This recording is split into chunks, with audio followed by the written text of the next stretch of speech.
السلام عليكم. في مثل هذا اليوم في 19/11/2015 يعني العام الماضي دعيت لمقابلة على قناة الجزيرة الإنجليزية للحديث حول حظر الحركة الإسلامية اللي كان صار قبل بيومين، يعني في 17/11/2015. يومها وانا رايح على الاستوديو بتصلني رسالة من شخص اللي هو مباشرة انا عرفته لاني حافظ اسمه، اللي هو شخص انا تعاملت معه سابقا مرتين. عملت له شغل ترجمة انا بصفتي يعني الحمد لله عندي شركة لخدمات الترجمة. فوقتها وطبعا شخص يهودي يعني، وتعاملت معه بهاي الصفة، يعني انه صفة بزنس خالصة.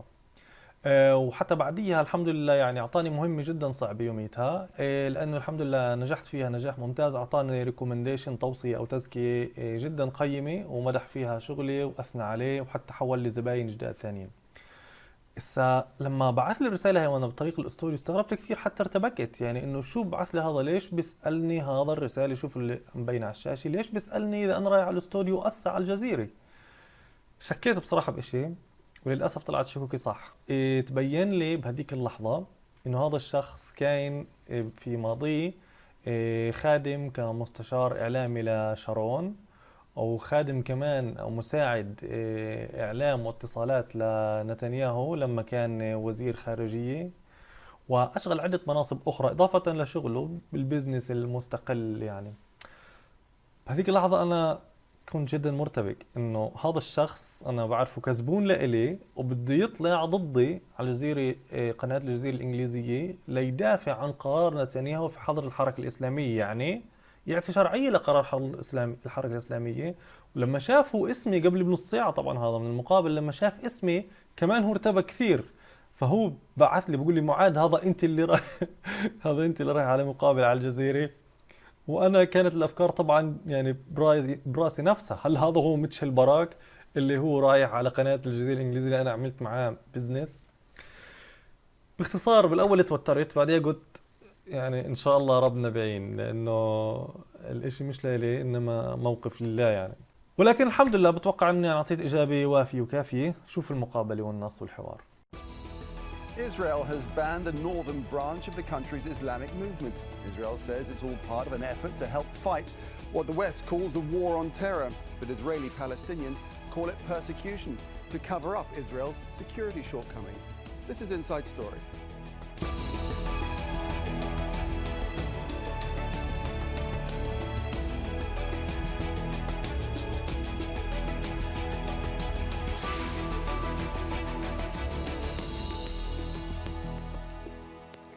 Hello there and welcome to the programme. I'm Nick Clark. Israel's decision to ban the northern branch of the Islamic movement has stirred controversy among Israeli Palestinians, as well as some members of the Israeli security establishment. The Islamic movement, which has a northern and a southern branch, says its aim is to contribute to and strengthen the social fabric of Muslims living in Israel. But the Israeli government sees it differently. דמוקרטיה חייבת להגן על עצמה.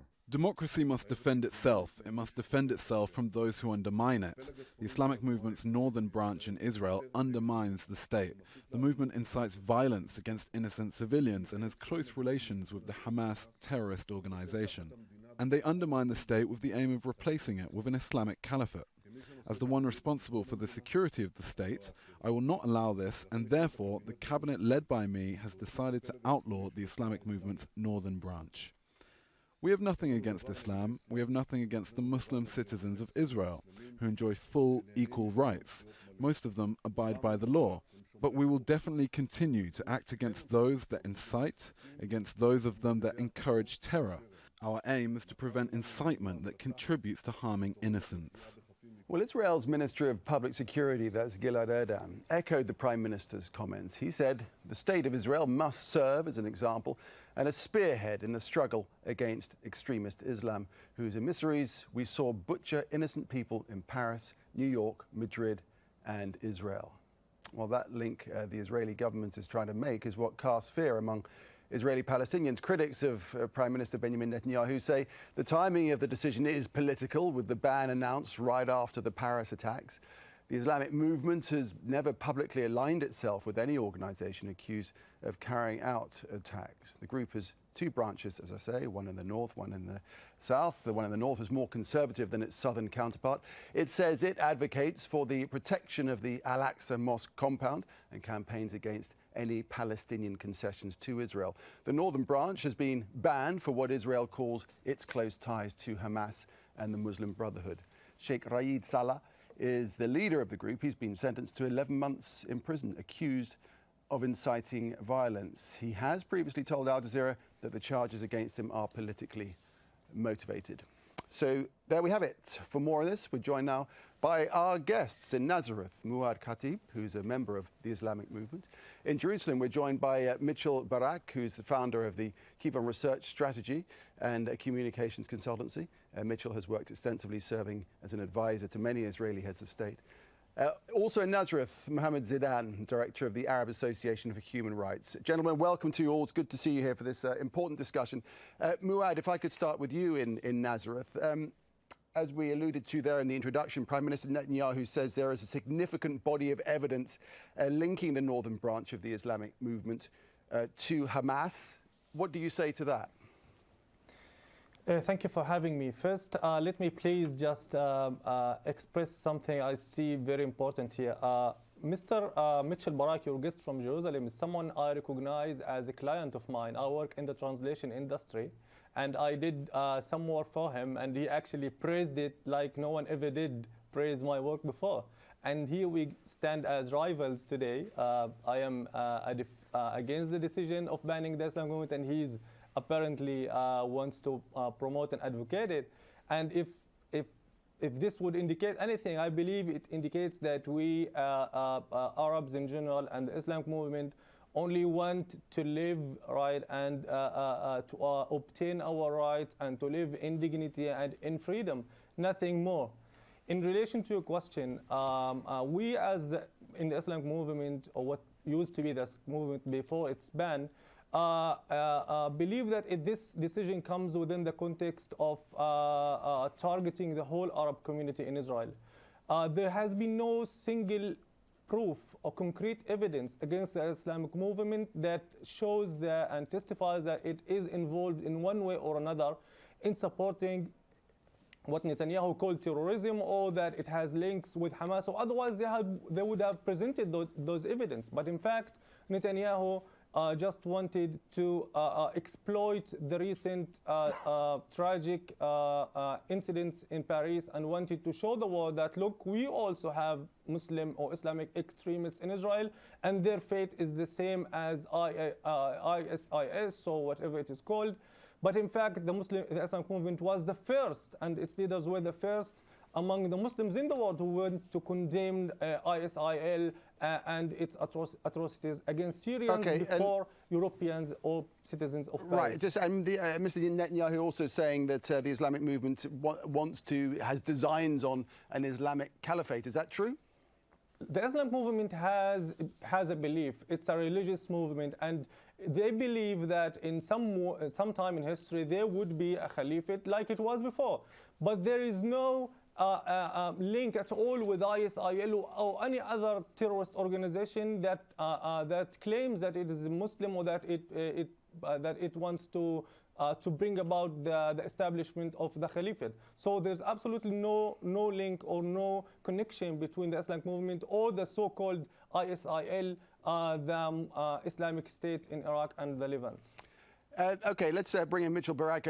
Mitchell, I sense there's a certain amount of respect between you two, but probably no agreement on this issue. What do you say to what Mouad has been saying? Apparently there is no connection between the Islamic movement north and Hamas and ISIL and so forth. Well, I'll answer that, but first of all, I did use his services as a translator. I gave him an excellent recommendation on LinkedIn, and I stand by that recommendation. He is an excellent translator from Arabic to English, from Arabic to Hebrew, very conscientious, very talented. So it's interesting that we can both work together and be on the very opposite sides of this issue. So back to your question, it may be that there is or is not a connection with ISIL, with Daesh, with other organizations, and I don't think that that's the reason that the Prime Minister outlawed them. I mean, Mouad said that's what he said. that, yes, part of the movement's belief as a religious movement is, I know he just said it in the program, that one day there will be an Islamic caliphate here in Israel like there was in the past. No. Well, I mean, that's what Israel Benjamin is a Netanyahu democracy. said. Benjamin Again, Netanyahu said that, didn't he? He said that there was a link with Hamas.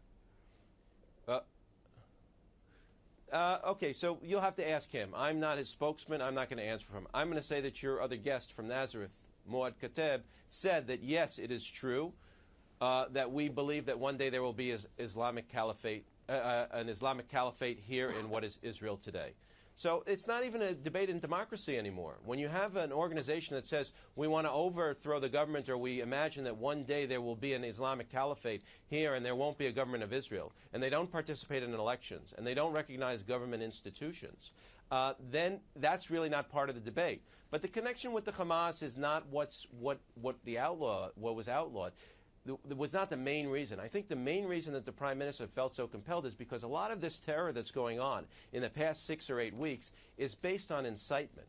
And that incitement is coming out from the Islamic movement, specifically with the northern branch. And again, the Israeli government can separate between the northern and southern branch. The southern branch is okay. It's within the law. They participate, they vote, they're in the Knesset, and so forth. The northern branch, I mean, I can read you from the Facebook post, from the articles of Sheikh of the Sheikh. We're going to redeem Al-Aqsa with blood. Now is the time for everyone to be called on an intifada, and even if it means martyrdom, it's time to meet Allah. All right, okay. Meaning, we'll come on he's to saying things that are inciting, Mitchell, we'll come inciting to violence. Fine, we'll come on to Al-Aqsa in a moment or and- two. I just want to bring in, we haven't got much time in this program, so we need to share the views around, but I will come back to you, of course. We've got to move it on. Mouad, tell me just before we go back to Mitchell, but tell me just exactly what the Islamic movement North does. What are its kind of social functions? Yeah, well, the Islamic movement has lots and lots of organizations and institutions active on almost every field of the Arab community's lives inside Israel. Now, we must remind everyone here that the Israeli government is not giving the rightful rights to Arabs. I mean, there is lots and lots of discrimination in terms of budget allocations, whether it's in education, in infrastructure. Everywhere you would see that there's a discrimination in budgets. Now, the Islamic movement came to fill this gap. Now, there is institutions for promoting education, for even medical and health facilities and services. Of course, not to mention the religious aspect and the political, as well as social services. So let's mention, for instance, the Iqra institution, which is basically an institution for promoting and developing education within the Arab community. Why? Because there is, again, lack of sufficient funding by the government, because we are Arabs, so we don't deserve what we deserve as citizens. So the Islamic movement tries to fill those gaps, and the Sheikh Ra'id Salah's famous slogan was that we need to be a self-reliant community, because the government is failing to provide us with the sufficient needs. Okay, Mitchell Barak. Let's put that to Mitchell Barak before we go on. So it seems as if, to me, even what we're hearing, that the Islamic movement North provides fills gaps in the community. It actually provides a good social service. Yeah, it's a great social welfare organization. Except on their website in May 2014, it said, "Let us go together to Al-Aqsa Mosque and call Allah Akbar. The Muslims come day and night from the east and from the west, chanting, 'With spirit and with blood we will redeem you, Al-Aqsa.'" Would you like some more quotes? I don't think you really need it. Meaning, I think that the Sheikh Saleh has said enough things about fighting the occupation, about martyrdom, about imagining people meeting Allah from the Temple Mount. I think the incitement is enough.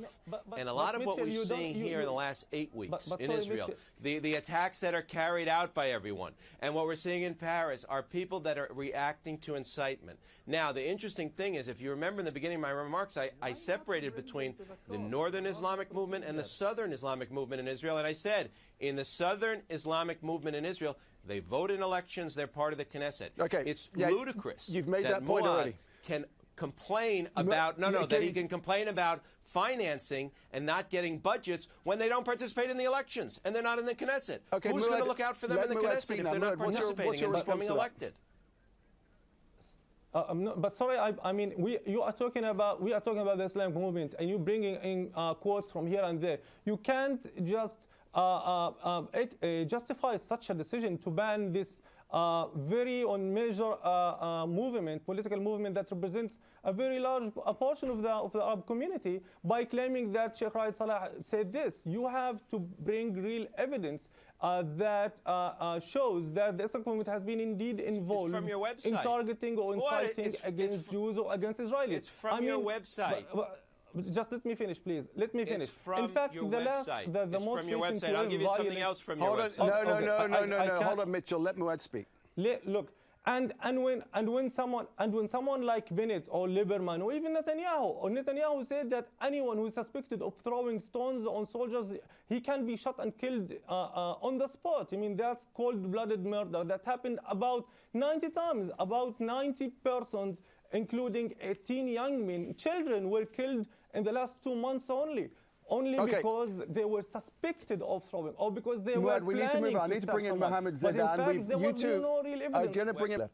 Mitchell Barak, isn't it right to say that the Israeli security services, Shin Bet, have for years advocated against such a ban? Yeah, I mean, listen, I'm not in the Shin Bet but what I've seen in the media corroborates what you're saying, is that they took issue with the Prime Minister's decision to do that, which is part of a healthy democracy where the military has one opinion and But they're the security services. They're the people that are paid to come up with the advice that perhaps the Prime Minister should listen to. Very often there are debates, healthy debates. It's constructive conflict within governments. You have it in the United States, you have it in the UK, you have it in France, you have it everywhere else. Sometimes even sometimes within the security establishment, where the Shin Bet will say one thing, the Israeli security services, but the army says something else. That's healthy. Isn't there a fear that if there are hardcore, what is clear cut and should be stopped? Isn't there a fear that if there are hardcore activists that they will become more radical, go underground, be harder to police? Yeah, but I think a lot of what's going on here and the problem and what we're seeing in the past 8 weeks, meaning, I mean, the Israeli army is, when Mouad says they're killing 90 suspects, that's not true. But when someone pulls a knife and starts stabbing someone, that's what he's referring to as a suspect, then we can agree. But when someone is in the middle of a terror attack, the army is going to stop that person.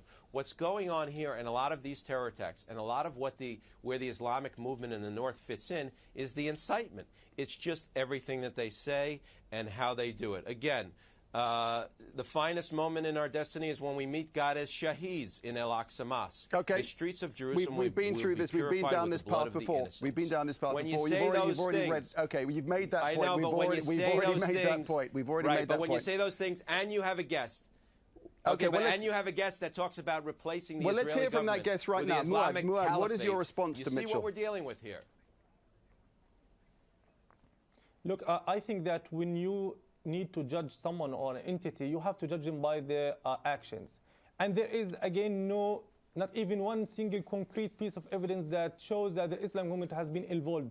I want to ask Mitchell, my friend there, who killed Hadil al-Hashlamon? Killing of young, she was a lady trying to cross that one checkpoint in Al-Khalil, in occupied Al-Khalil. And because she refused to unveil her face, she is a religious woman, and she refused to unveil her face, she was shot and killed on the spot, without trial, without nothing, without any excuse. And that actually started what started the last wave of violence. I want to ask Mitchell, how many people were killed? How many Palestinians? About 90. How many Israelis were killed in the last wave of violence? And now you're telling me that there's someone that the Islam movement is inciting. The Islam movement does nothing save We or had two people, calling people were to pray in stabbed Al-Aqsa today in Mosque. Tel Aviv That's by a it. Palestinian from Hebron. Gentlemen, at that point, I'm going to cut in. I'm afraid we have now run out of time. Gentlemen, we have run out of time. We have to move on. Do appreciate all your perspectives on this. We're never going to agree, but the show has come to an end. So thank you very much indeed, mouad.khateb, Mutsheel, Barak, and Mohammed Zedan. Thanks very much.